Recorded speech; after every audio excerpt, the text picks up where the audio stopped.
What's up, guys? Welcome to OTF Audio Daily Beats. My name is Coach Vassar. Thank you for joining me. As always, if you're new, appreciate you tuning in, listening to me talk about these workouts. If you find value in them, information is in the description to support me. If you have any feedback, let me know. We're going to break down Tuesday, September 2nd. This will also repeat Friday, the 19th. We're going to see endurance on the treads, power on the rower, and endurance on the weight floor. I'll break down the 2G, break down the 3G, and then get you on out of here. So on the 2G today, the treads, we're going to see a 23-minute tread block with a unique challenge. Each push gets faster, so slow your base each time to recover and keep going strong. The rower will see 3 attempts of a 100-meter all-out row. Each time on each round, can you match your beat? On the floor, block 1, you have 4 cluster sets. Heavy weights, 3 sets per exercise with only about 10 seconds of rest to build both strength and endurance. For block 2, it's a core burnout. So for the people who've been requesting more core work, here you go. All right, you do need benches out and dumbbells, of course. Looking at the treadmills, 23 minutes here. We're going to see 7 rounds of a 2-minute push and a 1-minute base. And then after the 7th base, they have a 1-minute push into a 1-minute all out. The intention here is each round, the push is going to increase by 0.1 up to 0.3 on the speed, even for the power walkers. And then each round, we want people to pull back on their base by the same amount.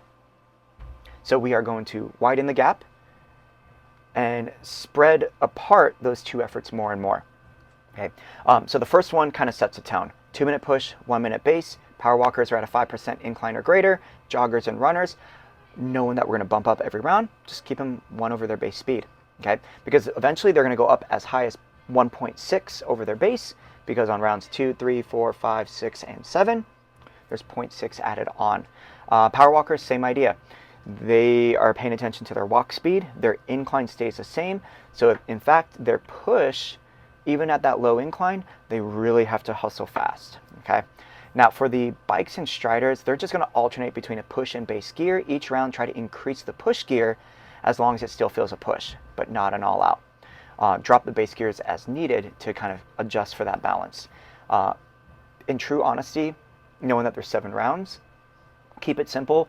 Maybe do the first 3 at 3 gears over base, then the next 3, 4 gears over base, and then round 7, see how 5 maybe feels. But if it's starting to get very uncomfortable, it's the last one. Okay. Not really much more to say about the treads, but definitely heart rate response, because the recovery widens from the work, we should still see ups and downs. Sure, it may or may not change color, but definitely pay attention to the beats per minute. Have members draw attention to that, especially by around round 3 and round 4. Pushes, definitely uncomfortable, heart rate mid-range to even like a high orange, but during that 1-minute base, as we are lowering speed on it, we should see that heart rate definitely come down before that next push. Okay. Now for the weight floor, this is very unique, and I actually really enjoy the way it's set up here. There's going to be 4 exercises. You'll do 1 exercise, as many reps as possible, take a 10-second break, do it a second time, 10-second break, do it a third time. Then they go to the rower. They'll do that for the first 3 movements. Those are the 3 rows. And then the 4th movement, when they're done with that, they get to the bonus. The key thing here is they're doing the exercise as many reps as possible, ideally with a heavy dumbbell.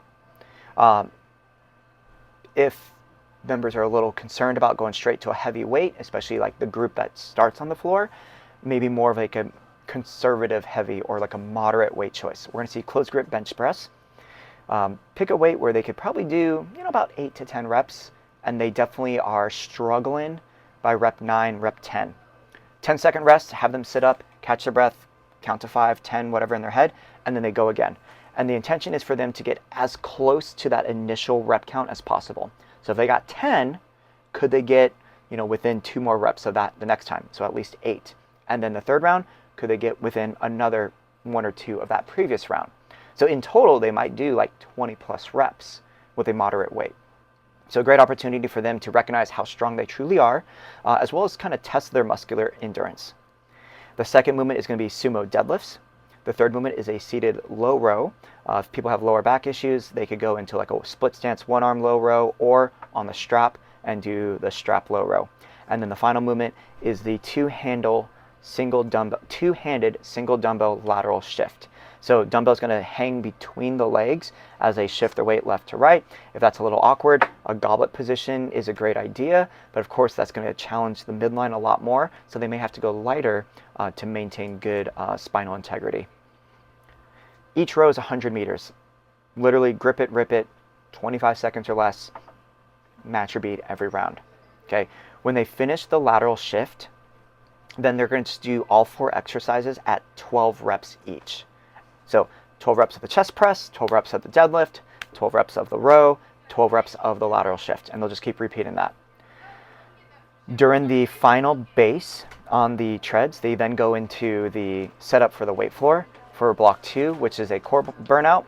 It's going to be 4 different core exercises, and they build off of one another. They're going to have a body weight crunch, so ideally they feel this in the upper abs, lower back stays glued to the ground.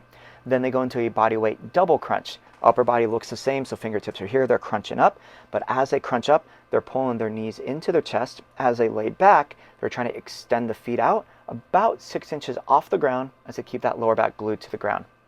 Then the third movement is going to go into the bicycle crunch. They'll extend one foot out, rotate towards that side, and as they switch their legs, they rotate.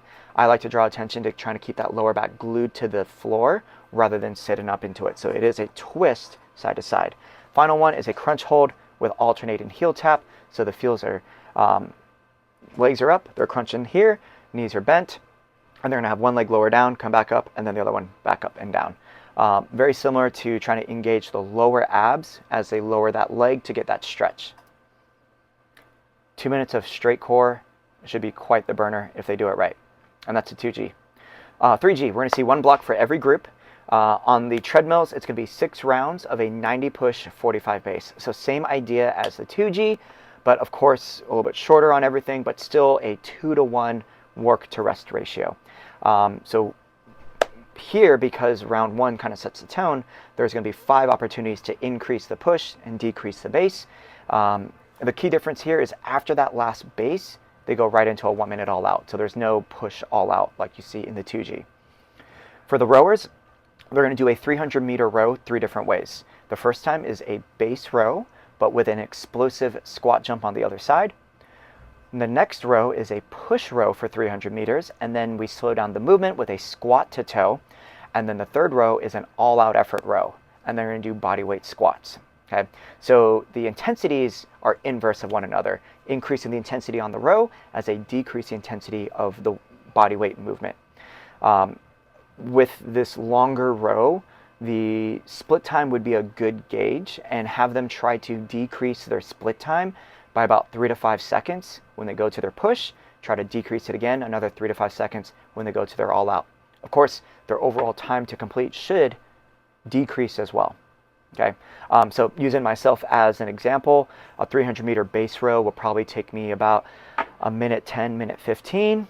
A push is like about a minute to minute 5. That all out probably about 50 to 55 seconds.